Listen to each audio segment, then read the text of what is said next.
So the body's believing it's living in the same past experience 24 hours a day, 7 days a week, 365 days a year. And so then when those emotions influence certain thoughts, and they do, and then those thoughts create the same emotions, and those same emotions influence the same thoughts, now the entire person's state of being is in the past. So then the hardest part about change is not making the same choices you did the day before, period. And the moment you decide to make a different choice, get ready, because it's going to feel uncomfortable.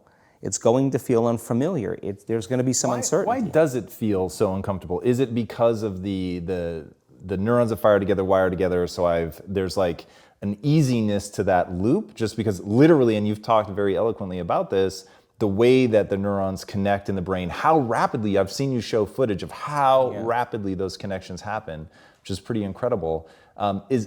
Is that what makes it so discomforting for people?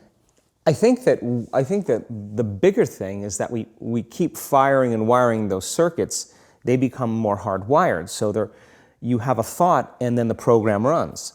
But it's the emotion that follows the thought. If you have a fearful thought, you're going to feel anxiety. The moment you feel anxiety, your brain's checking in with your body and saying, yeah, you're pretty anxious. So then you start thinking more corresponding thoughts equal to how you feel. Well, the redundancy of that cycle conditions the body to become the mind. So now, when it comes time to change, a person steps into that river of change and they make a different choice, and all of a sudden, they don't feel the same way. So the body says, well, you've been doing this for 35 years. You're going to just stop suffering and stop feeling guilty and stop feeling shameful, and you're not going to complain or blame or make excuses or feel sorry for yourself. Well, the body's in the unknown. So the body says, I want to return back to familiar territory. So the body starts influencing the mind, and it says, start tomorrow. You're too much like your mother. You'll never change. This isn't going to work for you. This doesn't feel right.